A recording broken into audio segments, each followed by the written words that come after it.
زان لە هەڵەبجە ڕێوڕسمی ڕێزلێنان بۆ هونەر ڕەسوڵ ڕێک دەخرێت پامنێرمان فەرحان وەرەگرین. فەرحانم کاتت باش فەرموو.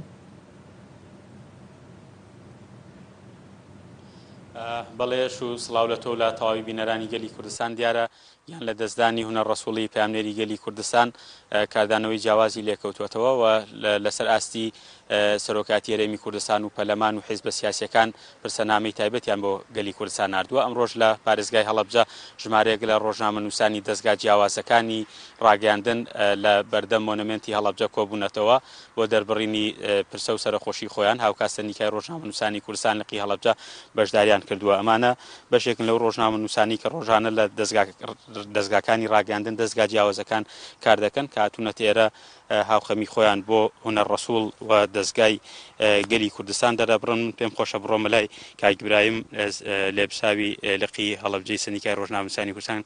کاک ئیبراهیم ئەگەر پێمان بڵێن لە دەستدانی باڵێن ڕۆژنامە نووسان لە هەرێمی کوردستان تا چەند کارەساتەوە ئەمڕۆ بە بۆنێکیەوە هاتوونە ئێرە وە چۆن هاوخەمی خۆتان دەراوە. بەخێر بن.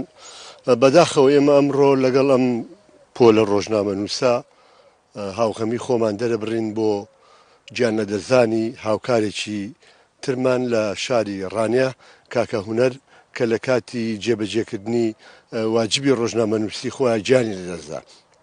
بەڕاستی ئێمە ناشارینەوە ڕۆژانە لێرە و لەوێ ڕۆژنامە نووسان لە پێناو بەدەستێنانی زانیاری بۆ هاوڵاتیان و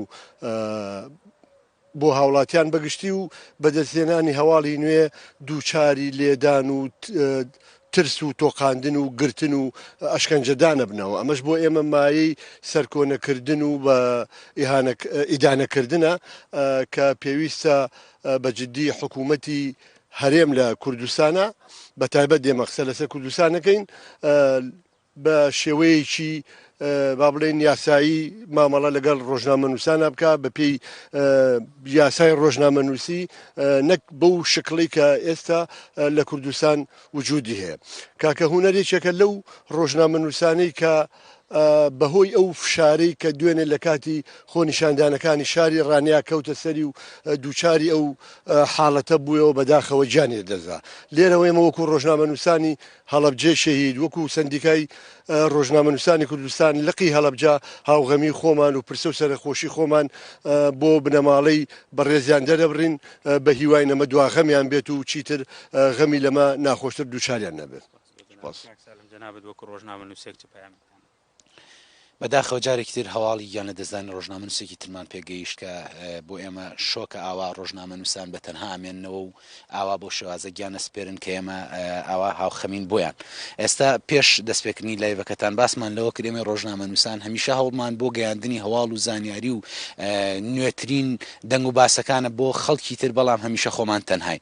کاکە هونەر بەداخەوە کە دوێنێ گیانی لە دەستدا بۆ ئێمە کۆستێکە وەک ڕۆژنامە نووسان هیوادارین ئەمە دوا کۆسی ڕۆژنامە نووسان بێت. بەداخەوە ڕۆژنامە نووسانیش وەک کاگرای ماماژەی پێکرد لێرە و لەوێ کەوتونەتە دۆخێکی ناخۆشەوە بەڵام بەرحاڵ بەردەوامە بین ئینشاءڵڵا گیانی کاکە هونەریش بە باشتی بەرین شا دەبێت. خی گەورە سەبووری کە سوکاری بدا ئێمەش لێرەوە هاوخەمین و ئینشاءڵڵا بێتە مایی دوا کۆسیان ئەبێت و سوپاس بۆ جەنابیشتان.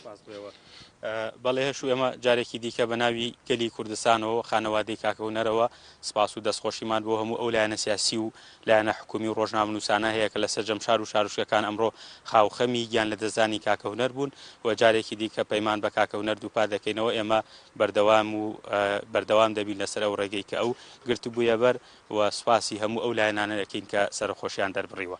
من ئەگەڕێمەوە لایەوە.